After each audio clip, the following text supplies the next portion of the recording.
Hey, it's me, Destin. Welcome back to Smarter Every Day. I'm a mechanical and aerospace engineer. So when it comes to things like shock waves or laminar flow or snatch blocks or aircraft and things like that, I'm very comfortable learning things because I know the lingo and I can ask questions that make me seem like I know what I'm talking about, right?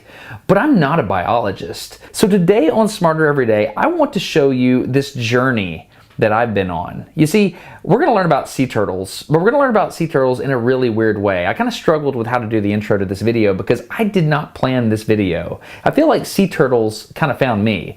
So when you think about sea turtles, for example, they're very cute. Everyone likes sea turtles. You know, they're kind of a quiet animal. They just do their thing. They don't pose a threat to humans. You know, if anything, we're kind of in their way, right? But think about this. A sea turtle lives about as long as a human. And a sea turtle loves the beach. That's where they plant their eggs. And humans love the beach. So naturally, we are going to bump into sea turtles all the time. And that may or may not be a good thing for the sea turtle. Well, the first time I ever interacted with a sea turtle in the wild was in Hawaii. I was on business with my wife and 2 daughters, and we were there, and every minute we had to spare, we would go swimming. That's what we love to do. In fact, my daughter and I, we love to see all the new types of fishes we've never seen before, and so we would always find any available water. We'd throw on some goggles and we would go under and see what we could see. Well, one day we found this neat little outcropping of volcanic rock. So I got my goggles and I jumped in, and the thing about it is the rocks were really rough on the bottom and the surf was crashing in and out, so you would be moved with the water as it came in and out to shore. Well, I got out there and started swimming, and something really interesting happened. I saw this blob off in the distance, and suddenly it just came up to me. It was a sea turtle, and this was the first time I had ever seen a sea turtle in the wild. I did not expect this. I was left with this sense of awe and wonder. It's like I felt like I had been in the presence of a great creature, and it almost left me like emotional. It was really strange. And so this video was never meant to be made. It just kind of happened. Over the last year and a half, I have had several opportunities to interact with sea turtles on many different levels, and I totally didn't expect it. This is going to be less of me like giving you the knowledge about sea turtles because I don't have the knowledge. All these experts have the knowledge. What we're going to do today is we're going to go through all of these events, and I'm just going to share my experience with you and say like, hey, this is something that happened, because I firmly believe that the more you get to interact with a sea turtle in its natural environment and the more you see it doing its thing, the more you'll come to love this animal, because I certainly have. So here's what we're going to do. We're going to go through all this stuff, and then at the end here, I was actually asked if I wanted to go get a sea turtle, an endangered Kemp's Ridley sea turtle, and help transport it from Virginia Beach back to Decatur, Alabama. And so the last part of this video is going to be just that happening. Anyway, I'm very excited about this, if you can't tell. Today, we are going to go get smarter every day that I got to interact with sea turtles. Let's go do it. Last summer for vacation, the family decided we wanted to go learn Spanish. So we went to Costa Rica and attended a Spanish camp. This company called Explore Natura organized these different educational trips for all the students in the evenings. My daughter wanted to go to the Verde Azul Sea Turtle Conservation Center, and when we got there, Danny sat us down for a full-on lecture on sea turtles, and it was awesome. He taught us about the 7 different species and how you can tell different turtles by their tracks and whether they're symmetric or not. He also showed us that different turtles dig their nests to different depths in the sand. After this, we learned how they lay eggs in a nest, and this is fascinating. Basically, the turtle goes out and digs a hole in the sand and then lays the eggs down in the bottom. Then it will lightly pack sand in between there and the top, and then put fluffy sand at the very top to camouflage the nest. When the little baby turtles start to pip and emerge from the eggs, the shell falls down to the bottom of the hole and all the fluid drains out. This creates an air pocket up above the turtles because that volume is displaced, and they all start to thrash at the same time. There's something called socially facilitated ascent. They all thrash and thrash and thrash, and that makes the sand that's on top of them get transported down below them, and if they keep doing this enough, they'll all emerge together. The thing is, some of them stay behind down below, and over the course of 1 to 3 nights, additional groups will emerge. There are so many things I learned about sea turtle nests that are legitimately amazing. For example, whether you're a baby boy turtle or a baby girl turtle is a function of the temperature of your egg.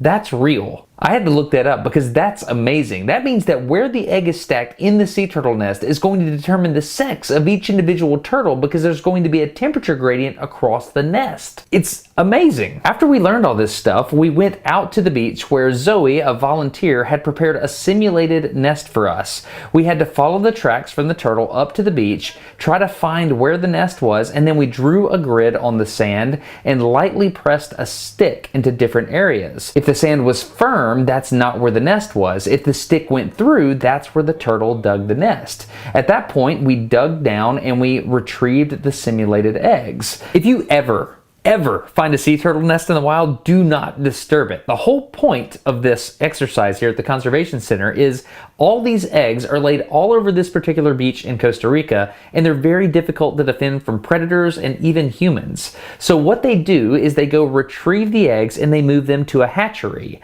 The whole point of the hatchery is to get the maximum number of baby turtles out into the water in hopes that they will live and the population will grow.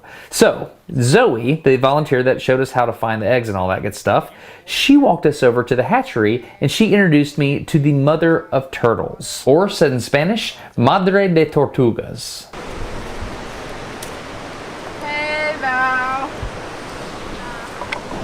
Okay, this is Valerie. You guys are in love. Valerie is the lead biologist over the hatchery here. See? See? Is it okay if I video?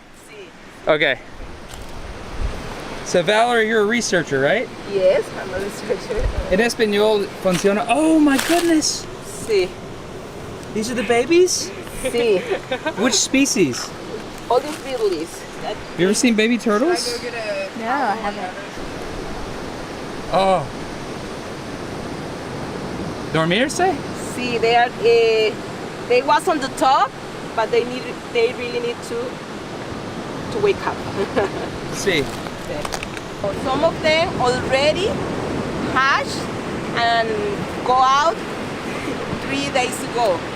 But there's some babies that are still on the egg, and that's the babies that I'm taking out right now. So, like the last ones. So naturally those would die. Naturally, maybe, yes. Yes, but Or some dog come to take them out, or a raccoon. but you're the mother turtle. Yes. Yes. ¿Cuántos tortugas en tu toro vida aquí? Liberamos alrededor de 15,000 tortugas al año. 15,000 Bebés. Ajá. en un año? En un año, sí. Sí, loco. Sí, bastante loco. Pero en un día, ¿cuántas tortugas? Depende la temporada, Sí. pero grandes de 5 a 10 es lo máximo, y bebés hasta 1,000 hemos liberado en un día. ¿Cómo en un día? Sí, porque a veces hay 10 nidos con 100 huevos, Sí. y si nacen todos son alrededor de 1,000 tortugas. Ahora es que estamos en la temporada baja. Sí. Perfecto. ¿Y cuál hoy? ¿Tienes tortugas en un...? Este es un nido que la mayoría de bebés habían nacido, pero quedaban unos cuantos y están un poco retrasados, pero vamos a esperar para poder liberarlos. Esperar. Esperar to wait. To wait. So you're going to wait before you release them? Sí, yes. How long do you wait? Until they wake up, and they have to be active. But you're going to release them in the ocean Yes, today? Yes. Wow. So this is a really interesting moment for me because what's going on here is Valerie, right here, is she's caring for the turtles that just hatched, and she's trying to make sure that they survive and all that kind of stuff. But at the same time, anytime you have like research and stuff, there's this very public-facing component that has to happen. But at the same time, she's patiently got a clipboard in her hand, and she's thinking about, you know, are these turtles going to survive? You know, how long were they, you know, incubation period for the turtles. But this is a really neat moment because she's doing some hardcore work, but the team is having to tap dance a little bit and show us, the public, why it's important and why this should be interesting and things like that. So this is just a larger metaphor for science communication, or, you know, just like environmental education in general, I think. So watch Valerie, watch how much care and patience she has when she's doing the actual hard work. And again, this is the moment that the turtles hatched, right? This is 1 hour, and they've got dozens and dozens of hours of work that went into this 1 hour of, oh, we're about to release baby turtles. Very interesting.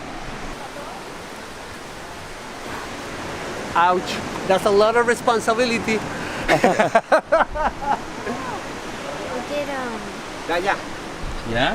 Follow Valerie, do everything she says.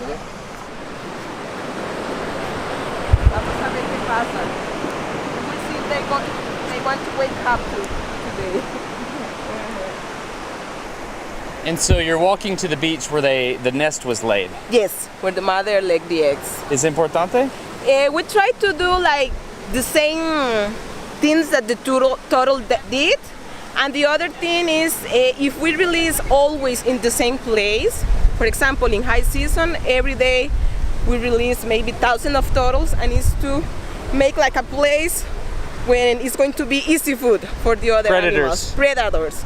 So that's why also we try to do the place that the mother laid the eggs. And this leads us to one of the most intense things I saw at the Conservation Center there in Costa Rica. So much effort has gone into setting these hatchlings up for success. But ultimately, they have to prove that they're strong enough to make it. Valerie drew a literal line in the sand and let each of these turtles determine their own fate. So you make them walk 5 meters to make sure they're strong enough to survive. More than, Yeah. yes. Because people said that turtles used to come to the same place, okay? But it's like to the same area.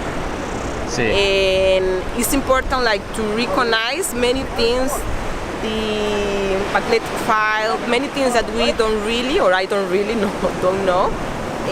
But for me it's more to be like the natural process, to be strong and to recognize the place and to make it come back again. How many do you think will survive here? I don't know, but from 1,000 turtles, In this solo aquí. I hope everybody. We'll see, hopefully so. This was an incredibly intense moment, knowing that the lifespan of each of these turtles could be over 50 years, but in order for that to start, they had to make it to the water. I have never wanted an animal to do something so badly in my entire life. Finally, after several minutes, this happened.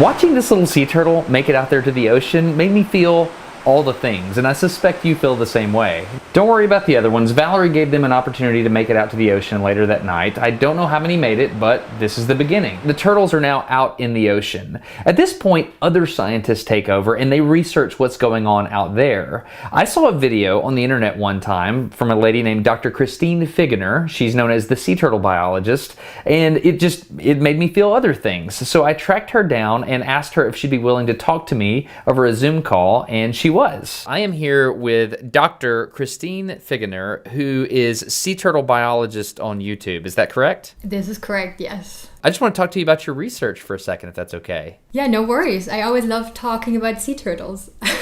It's my understanding that you're in Costa Rica right now. You study sea turtles. Tell me a little bit about your research. So I'm trying to do science that is actually having real life applications, and it goes towards the protection of biodiversity. So I do a lot of movement ecology. That means I'm trying to figure out where turtles are going and where they're spending most of their time while they're in the water. I'm also doing a lot about diet. So I'm interested what kind of diet sources they mainly use. And all of that I'm doing because I want to have the best data available to actually know what is valuable to protect. What have you discovered through your research? Like, what is the thing that you've learned about turtles that you're most excited about? Usually, most sea turtle species actually have very distinct breeding grounds and then very distinct foraging, so feeding grounds. And they just kind of move between those areas back and forth. Sometimes, of course, there's years in between because females especially skip about 1 to 2 years in between each of the nesting seasons. But that particular species that I've been studying, that is the olive ridley turtle, it's the smallest of all sea turtles, they are literally nomadic. So they have no like actual distinct area. So because my whole intent was, okay, I'm going to figure out where they are feeding so we can think about how we can best protect that, defined area. But it happened or turned out that they're using the entire Eastern Pacific Ocean. They are really far traveling, and even the population that just nests in Costa Rica doesn't have just one area. So they go to the north, they go to the south, they go out into the, to the western parts of the ocean. So you study the Pacific Ocean? That was for the Pacific, right, for my PhD. Like right now, I'm actually on the Caribbean. That's where my conservation and research project nowadays is located. And we're studying hawksbill turtles, one of the 2 most endangered species. And the big problem we have is that for centuries, hawksbills have been used to create objects made from tortoiseshell. So I think you might know tortoiseshell for glasses and jewelry. And almost every single button in Europe in the past centuries that were made from tortoiseshell were made from hawksbill. So all the seafaring nations brought hawksbills in huge quantities back to Europe. And that has absolutely diminished the populations in the entire world. So talking to Dr. Figgener showed me a lot of things that were right in front of me the whole time that I never realized. For example, if you go to a store and you look at glasses, you'll see this really interesting pattern known as tortoiseshell. Now, I always thought that was just kind of like, something like a cheetah print or something like that. That's just the pattern name. Turns out, back in the day, that was literally made by hawksbill turtle shell, and I didn't know this. In fact, today, there's a traditional Japanese craft called edobeko, but there's things like hairpins and just brooches and things like that that are made out of tortoise shell, and I cannot deny that it's absolutely beautiful. And I went down the Google rabbit hole and I started finding that traditional craftsmen would take the tortoise shell and they would heat it up and they would press it under heat, and it has the ability to retain that shape. Interestingly, much like plastic. So there are material properties of a tortoiseshell that are unique. Obviously, this is taking a material from an endangered species, and this is a negative thing to do, which is why in 1994, Japan actually outlawed the import of hawksbill turtle shell. Unfortunately, right now, people still do it illegally. Tortoise shells and sea turtle shells are illegally traded and shipped mainly to, you guessed it, China, where it's sold illegally. If you're ever in a market in a different country and you come across a product that looks like this really pretty pattern, this tortoise shell pattern, it might actually be from a hawksbill turtle. So think twice about giving your money to something like that, because you could be unwittingly, you could be supporting the illegal trade of tortoiseshell and indirectly funding the killing of a turtle.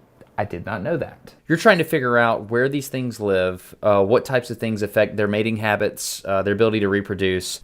And we're trying right now to see how we can best recover those populations. So again, we need to figure out where do they actually live. So not just the adults, because we know where the females are nesting, but where do we have the developing stages as well?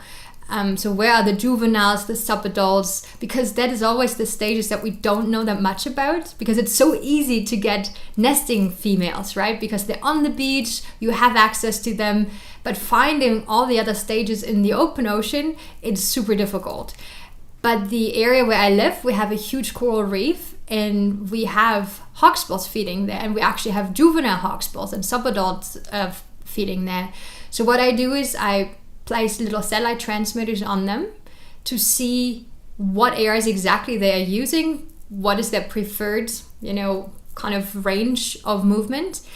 And then I'm also interested if once they grow to a certain size, where do they heading next? Because the females that are actually nesting on the beaches that are right adjacent to those areas, they are not feeding there. So once they're done nesting, they are actually moving to Nicaragua and other places. What would you say to a young person that wants to become a marine biologist like you? What advice would you give? Become comfortable with being uncomfortable. Yeah? Well, I mean, it always sounds so romantic. I mean, I love my job, don't get me wrong, but I'm totally an outdoor person, and I have met so many people that love the idea of being a sea turtle biologist, but they hate their guts in the field. You know, they love talking over a beer about like, oh yeah, I study sea turtles. But when you see them in the field, they're just miserable. So I think unless you're really passionate about all of that, I don't think this is it for you. I mean, and I don't think it's bad. You know, there are a lot of people that come to my projects, they do one season and they say, that wasn't great experience. I don't think I need that again. Be comfortable with being uncomfortable. That's good. Thank you. Yeah. You filmed probably the most famous turtle video on the entire internet. And I've seen this everywhere. After I did some research and I learned that you were the person that filmed this video. I first saw this video on the internet a long time ago, and it created a very emotional response from me. Like, I saw these people on the boat and they pulled a straw out of the sea turtle's nose. Am I allowed to show a clip of this video on Smarter Every Day here? Is that okay? Oh, absolutely. Yes, please. Could you just explain what happened in this video briefly? We were on a boat at that moment where we've been sampling turtles the entire day already. I did some of my stable isotope analysis stuff, and I had also a colleague on the boat that was interested in ectobionts, so the little critters that live on the turtle. And that particular turtle had not only, barnacles growing all over its shell, but it had something funny encrusted in its nose, which we thought it might be an encrusted barnacle or some kind of worm. But then when we started pulling on it, and I was actually filming him while he was pulling on it, it became longer and longer, and it started having black stripes, and it became less and less like something that I would have said it's a biological origin. So that was the moment that we decided, okay, you know what, before we start or continue pulling, let's just cut off a piece of that and then figure out what it is. So we did that, and my local assistant actually picked it up, bit on it, and said, it's plastic. And I had already in my mind thinking that, yeah, that object looks really familiar. I mean, it almost looks like a straw, but I remember that I couldn't really believe it. I was like, oh yeah, right, a straw in a turtle's nose. But that was really the moment. It's like, oh man, that really is a straw. It's a plastic straw that is stuck in that turtle's nose. And yeah, from that moment onwards, we were just, okay, we can't leave it in the turtle. And we removed it entirely. We kind of looked at him. If he's otherwise okay, we put some iodine into the nostrils. And then we released him, and he was just happy to get away and, out into the open ocean again. And it's my understanding that you have documented another encounter with this turtle, so you know that it's okay. Yeah, unfortunately, we didn't get video of it. We found him actually again about 2 years later. One of my local assistants was out spearfishing, and he saw a male mating with another female and saw that this male had tags, and he sent me the tag numbers, and it happened to be exactly that male. So he was enjoying his life. That's amazing. So this is a moment where there's many stories here. Like there's the whole straw part, and I follow you on Twitter. I know that you hate straws. However, this is a really interesting thing. So you were able to, I'm not going to say heal, but rehabilitate this turtle by taking the man-made object out of the turtle's body and returning it to the wild. And it's a success story, right? He still lived 2 years after, so I hope it's a success. And he was probably able to make new babies, so that's also a success, I guess. I'm about to do something interesting. I have learned about a turtle. It's a Kemp's Ridley. Am I saying that correctly? Is that a correct? Yes, Kemp's Ridley, yes. Can you tell me about a Kemp's Ridley turtle? What are they? So Kemp's Ridley is quite interesting. They have, for the longest time, been the most endangered sea turtles because their numbers had just been plummeting in the 80s, 70s, and 80s because of fishing especially. And there's quite a success story behind Kemp's Ridleys because there was a binational project that started a Head Start program. So they collected every single nest that was laid on the entire coast of the Gulf of Mexico, translated them into facilities to incubate them, completely protected and very controlled. Then they released them for a little while on the beach because we know already that sea turtles return to the beaches that they have been born on, and they imprint in the time likely where they make the way from the nest to the water and when they start swimming.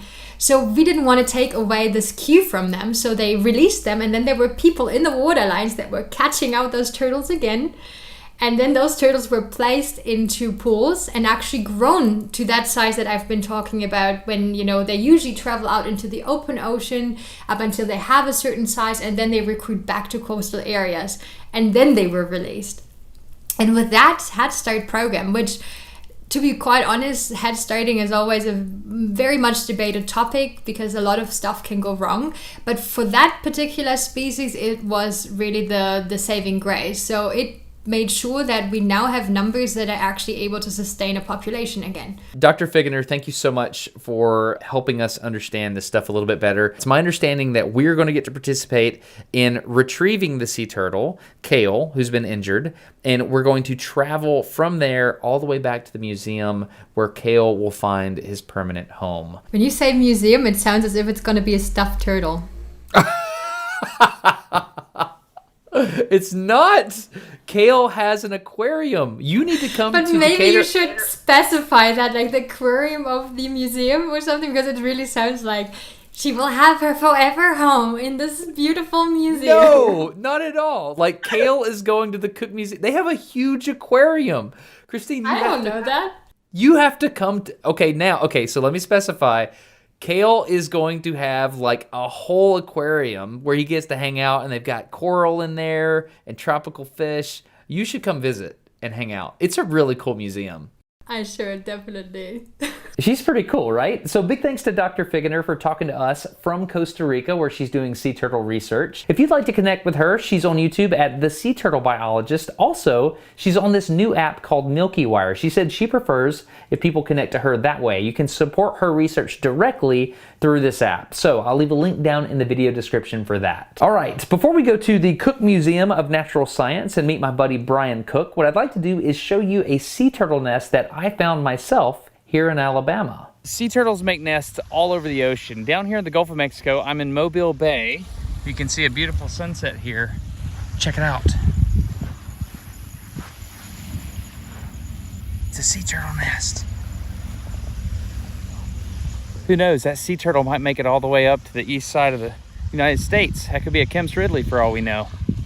So I'm learning all this stuff about sea turtles, and a sea turtle adoption / rescue just falls in my lap. And I kind of want to explain it to you because it's a really fun story. Way back in 1928, a guy named John Cook started a company called North Alabama Termite Company, which he handed off to his son, also named John Cook. Now, this John Cook was a master at marketing. He changed the name of the company to Cook's Pest Control, and if you live in the Southeast United States, you have heard the jingle to this company. Looky, looky, looky, here comes Cookie, Cook's Pest Control. If you're from the Southeast, you've heard that. I know you have. Anyway, so here's the deal. John Cook decides he needs to educate his employees about the pests they're trying to control. So he starts this huge insect collection, and people from all over are so interested in it, they want to come see it. In fact, school groups start coming to the museum on field trips, and it becomes the Cook's Natural Science Museum. Fast forward 2 generations. My buddy Brian enters the business. They're looking around, they see the old museum, they're like, this thing's getting old. We should either upgrade it or tear it down. And they create the Cook Museum of Natural Science. The whole point of the museum is to show you that life is amazing by allowing you to engage with the natural world. Butterflies, bees, honeypot ants, birds, caves, minerals, space, aquariums. It's awesome. It's in my hometown. You totally have to come check it out. So one day I'm talking to Brian, and he's like, we might have an opportunity to get an endangered sea turtle for the museum, and I pretty much invited myself on the trip. Okay, so this is the Cook Museum of Natural Science, and this is my buddy Brian Cook.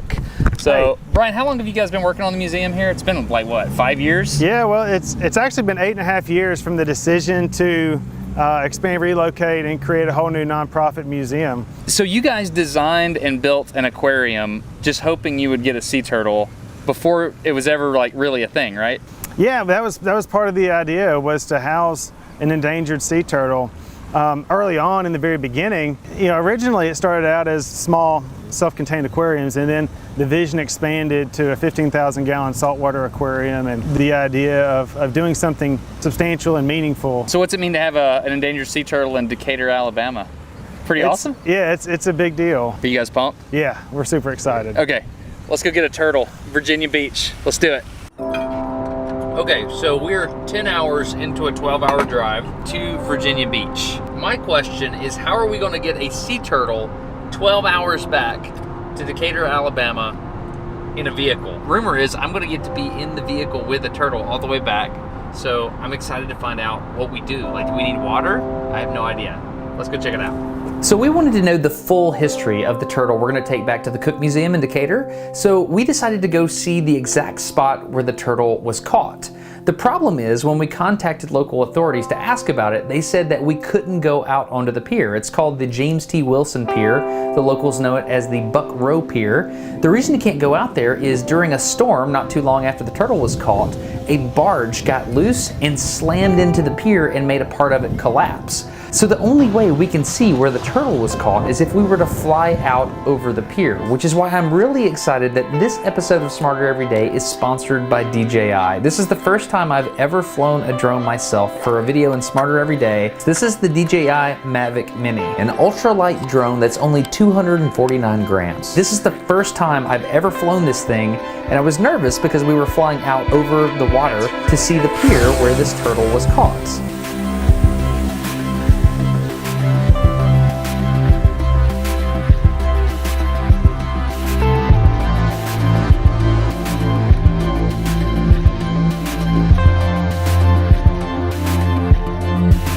There it is. You can see where the barge hit it. Usually this thing would be filled with people fishing, and sometimes turtles will go after their bait or the fish they've caught. That's awesome. So yeah, there you have it. This thing is amazingly easy to operate. The software is fantastic. If you would like to get one of these, it's called the DJI Mavic Mini, or do what I recommend, you can get the DJI Mavic Mini Fly More Combo, which comes with 3 batteries.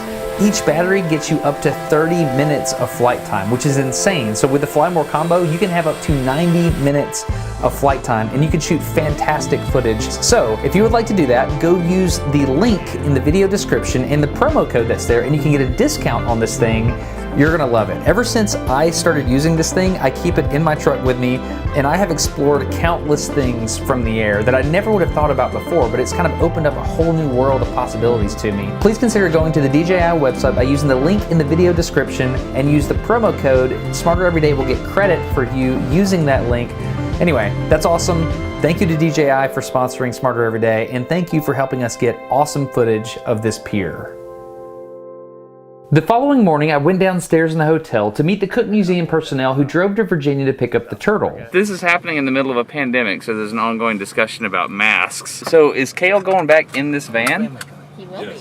In this van? Yes. So this was a fun little moment where we realized we're going to be in the same vehicle for 12 hours together, and yeah, I guess we're family now. So we decided that we were going to quarantine together at this point, and that's why you're going to see various levels of mask usage in this video. Also, just a reminder, this video is about sea turtles. We arrived at the Virginia Aquarium and Marine Science Center, and the Cook Museum team was greeted by Erin. Okay, this is Erin. Erin, what do you do here? Hi, I am the husbandry and nesting manager as part of the stranding response program. Stranding response, meaning a turtle has been captured by a human or injured or something like that? Wide range of things. We'll actually respond to both sea turtles and marine mammals. Any sick, injured, out of habitat, incidentally captured animal, live and dead, we will respond to in the state. We'll also assist with neighboring states as well. That's amazing. So, I don't know if you can see this, but I'm in a huge facility and there's a lot of water being pumped around, so it's kind of noisy. That's a fighter jet I hear overhead. We do. We are right at the end of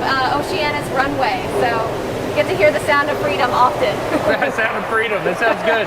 Erin walked the team around and showed everybody what went down at this training center. By the way, the team consists of Dr. Keller, who's got expertise in transporting exotic animals. We also have the Director of Operations at the Cook Museum, Eric Miller, and Cassie and Kelly, who are going to be taking care of the turtle once it gets back to the Cook Museum. It was fascinating to see how much effort goes into rehabilitating an injured animal. For example, Erin introduced us to Seaweed, who had been hit by a boat propeller. They've been nursing back to health for over a year, and she explained that turtles like to heal slowly. Seaweed will eventually be released back into the wild, but it was time to meet the turtle that'll be traveling back with us to Alabama. This is the first moment the Cook Museum staff got to meet this creature that they'll be responsible for decades.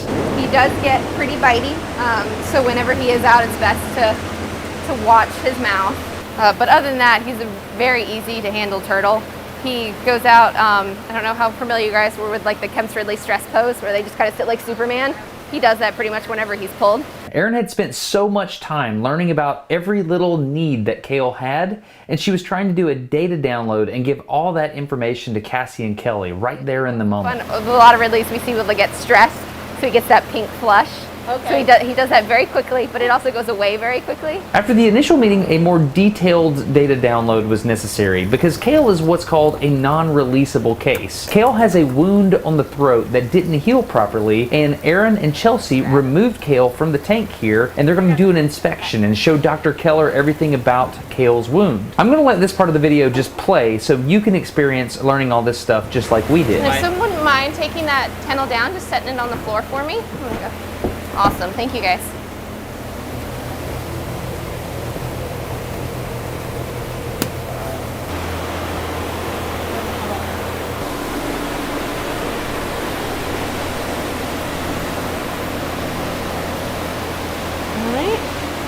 To the view of his fist, you can see from the outside, you can barely tell it's even there.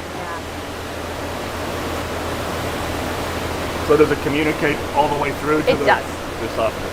Yep. Kale has what's called a fistula, which is an abnormal connection between two different body parts. In this particular case, it's a connection from the outside of the body all the way into the esophagus. Is that what you need to see, Doc? Yep. Okay. Okay. So I was just going to show one of the things. This is just saline. We've been flushing it. So you guys might be able to kind of see how it goes up.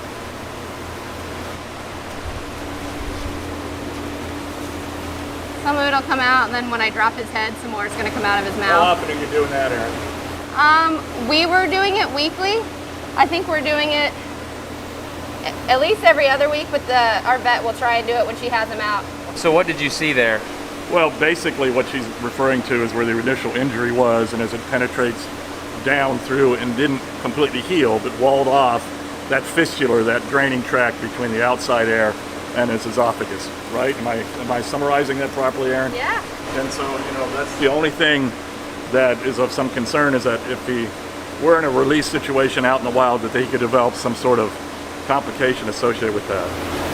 And so is that the reason Kale can't be released? Mm-hmm. Can you explain that just briefly? Like what could happen if Kale were released? It's just one of those, in good faith, we cannot say that he won't develop some kind of abscess from debris or something getting stuck in that, therefore future hindering feeding, and therefore maybe leading to a prolonged slow death that we don't want to see.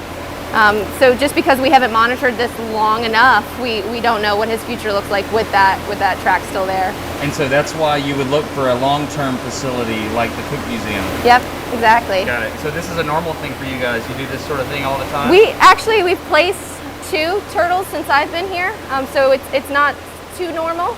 But it's good to know that there are great partners out there for when we do have animals that we can't, in good faith, release back to the wild. So this is a big deal. It is, yeah. That's awesome. Okay. Yep. Okay. So a lot of times when we're doing the cleaning, this is how we'll hold him. And you can get a really good view here, and it's usually just having somebody support his head. But sometimes she would go in there and debride some of that fibrous material out as well. This is the underlying issue right here. So it's a fistula? Mm-hmm. And who did the surgery? This was Dr. McNaughton with our team. It was a hook removal surgery, and then we did actually 3 surgical repairs in an attempt to close it, all of which failed. Do you know how old he is? Thank you. Do not know how old he is. He's a young juvenile. We typically give age classes. The only way to really know how old they are is to cut their humeral bone in half. I don't want to do that to him. but so, you do know he's a male. We actually don't know. I use he and she interchangeably. It depends on the day. So the only way to tell is if they're at a certain age class, you can do an ultrasound. But because he's younger, we probably wouldn't even see that on ultrasound. You can also do testosterone testing to measure those levels. But externally, it's harder to tell. There's no genitalia. It's all internal genitalia? When they're full-grown adult, they'll have an elongated tail. You can also tell where the vent placement on the tail is, if it's male or female. But again, because he or she is younger, it's harder to tell externally. So this is a pretty big moment. Erin is about to tag Kale. Is that the correct terminology? Yeah. Okay, and can you just explain what's about to happen? Yep, so we're gonna give him a pit tag. It's similar to a dog or cat microchip. It's gonna go right into the muscle of his left tricep. It looks like a fairly large gauge needle, but they might react a little bit, but it doesn't cause that much discomfort for them. They often go back to using that flipper the second we put them back in the water. And it'll allow anybody with a scanner similar to one of these to just pass it over and get his unique identification number. And this is a standard thing in marine biology? Yeah, we will do it with any turtle that leaves our facility. We'll actually also do ex-turtle flipper tags as well for a quick ID in the wild. So does it have a number or? It does, yep. So you will scan it. You can actually see here the unique number associated with this one. And if I were to scan the thing, the tag will come up. So that would happen once it was in his flipper as well. So that would come up right there. And then you can match it back to the unique number that... So there's a database somewhere. There is, yeah. Okay, this is Chelsea, and it's my understanding that you named Kale. I did. So I was really excited about our veggie naming theme, and kale is my favorite vegetable, and I always make sure that everybody eats their kale. So that is how kale got his name. So what do you mean the veggie naming theme? So all of our hook turtles for 2019 were named after veggies. We try to keep things in a theme so we can understand their initial cause of strand. So 2019 was vegetables for our hook turtles. I'm noticing on the wall behind you all these turtles that have been named. Yep. You have like, it looks like 2014, 2015, no, 2014 seems to be superheroes or Superheroes and villains. We've had some fun naming things. We've had flowers. It just makes things fun a little bit for us. It can be a really stressful time when we've got a lot of patients, and one thing that we get to personalize with the turtles. It sounds like the Cook Museum kind of won out with kale, because like they could have a turtle named Broccoli. They were very close to that. Yeah. Thank you for all you do, Chelsea. Absolutely, you're welcome.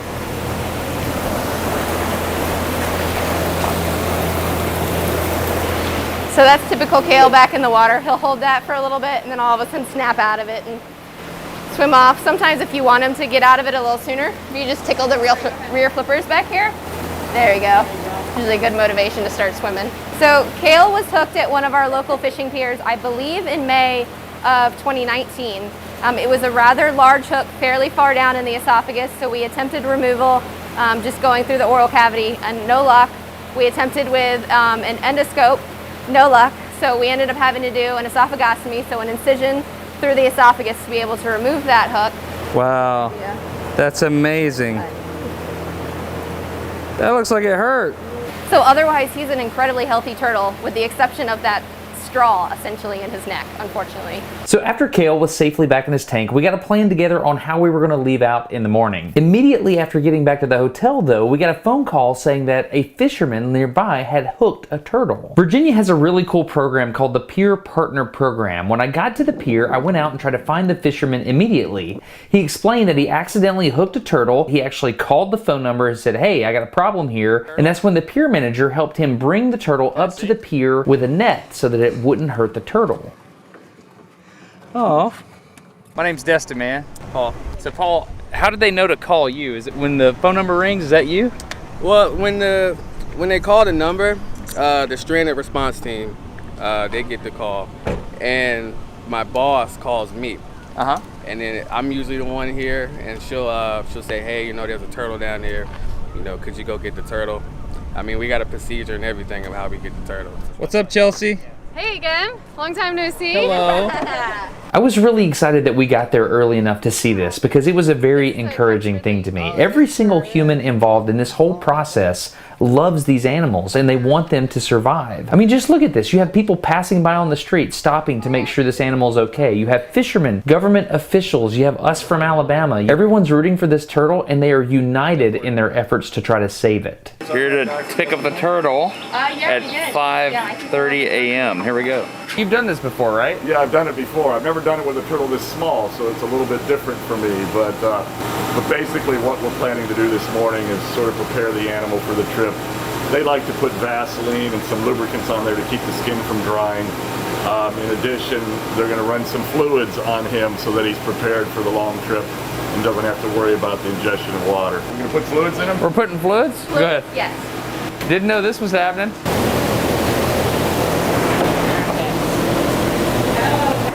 cleaning right there? So that's where he's going to get his fluids. They kind of get him in their shoulder region. He's going to give it subcutaneously. Okay, that's not something I was expecting. Interesting. So how much fluid are you putting in? He's going to get about 140 mils. Aaron got Kale's last measurements before leaving the facility and also applied eye and skin lubricant. Dr. McNaughton, who performed Kale's surgeries, was on hand to give the history to Dr. Keller and also provide the background on all the medical treatment that she's used up to this point. So Dr. McNaughton, how do you feel about this? Is this an interesting moment? I'm really excited. You know, Kale's, we've been a long road with Kale, but we're really excited that this turtle's gonna have a forever home and be able to teach so many people about his species and about the things like the experiences he went through. You know, interactions with fisheries is common, so to be able to tell this story and share it with all the guests would be wonderful. Is that for us or for Kale? Snack on the right. So is this the x-ray? Yeah, so this is one of his initial radiographs, and I say his, but of course we don't know if it's a male or a female. And you can see the large hook that he has, and also the positioning of it. So a turtle has a plate, and the top is called, it starts with the C. Carapace. And the bottom is called the plastron. Plastron. So Yes. the plastron was in the way for everything you were doing. Yes, so that's part of what we look at with the positioning of the hook. So you can see the outline of where the carapace sits on this animal, and you can see the outline of the carapace here. But there is quite a bit of movement that's we're able to have within the esophagus. It's pretty stretchy. So I can go through the mouth, and if we have a line, pull up the esophagus a little bit to get access to this hook.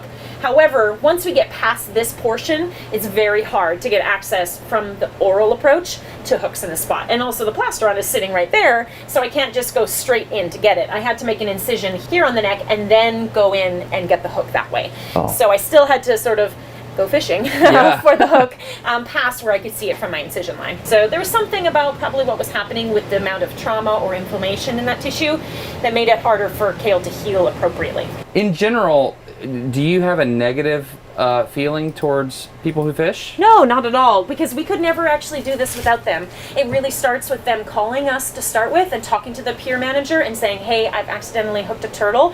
What do I need to do?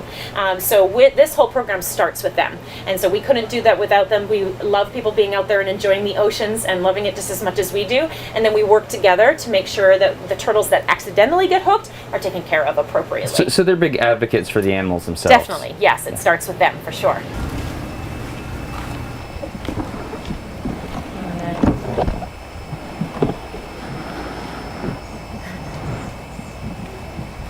All right, that's it. Symbolic passing of a turtle. Okay. 12 hours from now, huh? I have to admit, this is the first time I've ever helped moisten a turtle in the drive-thru of a Dunkin' Donuts. Is this the coffee macchiato? What kinds of capabilities did you bring with you? So I could administer fluids, I could intubate, I can sedate, I can do all those things that we're hoping we don't have to do. So what are the risks you're thinking here? Very little. Yeah. Okay. Once we started rolling down the road, Kale started what I thought was freaking out, but turns out he was just trying to get comfortable. He would turn sideways in his box and he would put his chin up in the air. He would just do it over and over again, and it was concerning, but eventually Dr. Keller said, let him do what he wants, let him stay comfortable. That looks like he's got to hurt his neck. Move him back away and I'll bet I'll put himself right back in that position. Yeah. You can move him if you want. No, we haven't moved him this whole time. Every so often when we got gas, we would moisturize his skin. So if we didn't keep him moist, it'd be just like us if we were laying out in the hot sun and our skin became parched and dry and became dehydrated. So this benefits him in the long term because I feel like he's going to have fewer skin lesions, fewer abrasions, and quite honestly, even his shell, which the outer layers of which are not living, they're not vital, it's keratin just like our fingernails, that will continue a better looking appearance and won't flake and dry like it does if it's left totally to dry out in the air. After that, we'd get back on the road and Kale would get right back to his position. That's what he... There it is. Finally, after 12 hours on the road, we made it back to Decatur where Kale was greeted by yet another generation of the Cook family before he made his way to his quarantine tank.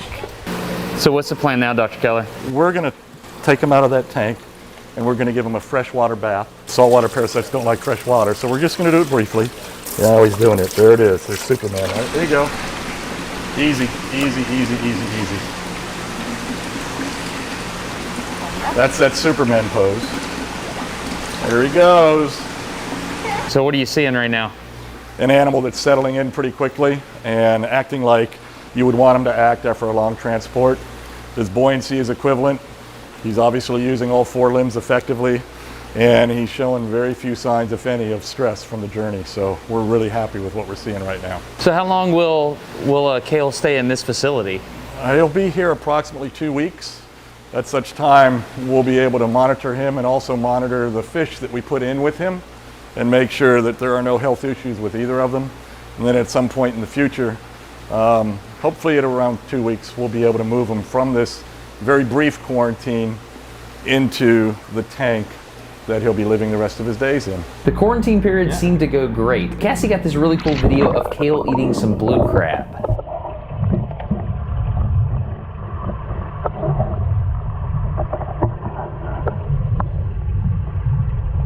Okay, so today is the day. We're about to move Kale over to the big tank. Right, Cassie? Yes. Okay, you excited? Yes. Okay, I can imagine. Cool. Where do you want me to, Dot? Where do I need to be? Wherever you want to be. Okay, I'll be over here. I'll get out of the way.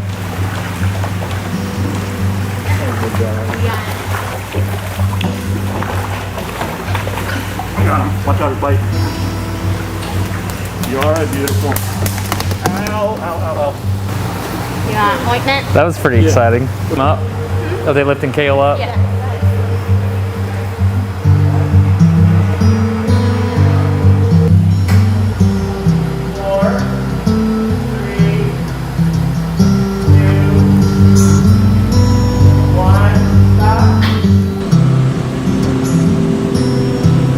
There you go, big guy. Come on.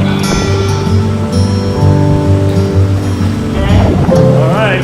Run him down outside. Okay, you come up.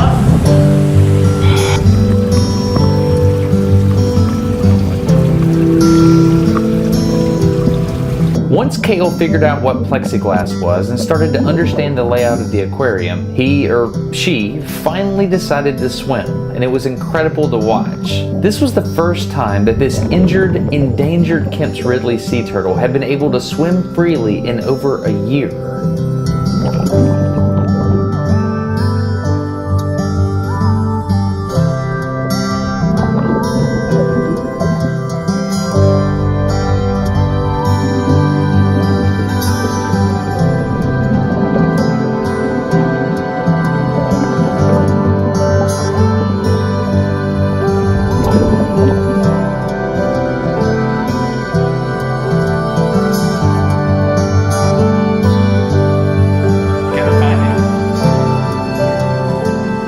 I've never seen a turtle take a nap. He's so cute. What's he doing? He's adorable. He's sleeping. He's just so adorable and cute. So why do I love sea turtles? You could say it begins with their scrappy start in life, up against such incredible odds on their very first day. They're navigators of vast oceans, some traveling as long as a century. They're air breathers in water, and they're aquatic creatures on land. They're gentle, they're beautiful, they're graceful, and they're peaceful. They're swimmers and sleepers, crawlers and diggers. They're world citizens who always return home. It almost seems like they're everyone's friend. Sea turtles are amazing, and I love them. I hope you enjoyed this episode of Smarter Every Day. If you want to come see Kale, you can do that by coming to the Cook Museum in Decatur, Alabama, the Cook Museum of Natural Science. The whole point is life is amazing, and they have all kinds of stuff that you can see to verify that for yourself. Anyway, I like to look at Kale's fistula. Kale puts on quite the show. I like to watch Kale glide through the water and think about how the control surfaces of the fins work and all that. You got to come on down. I'll also leave a link down in the video description, figure out how you can do that if you're interested. You can also donate to help feed Kale if you're interested in that. I hope you enjoyed learning about sea turtles with me. I learned a lot in a short amount of time. They are a beautiful, beautiful animal. I hope you feel that way too. Anyway, feel free to subscribe if you're into that. If you're not, no big deal. I'm Destin, getting smarter every day. Have a good one. Bye.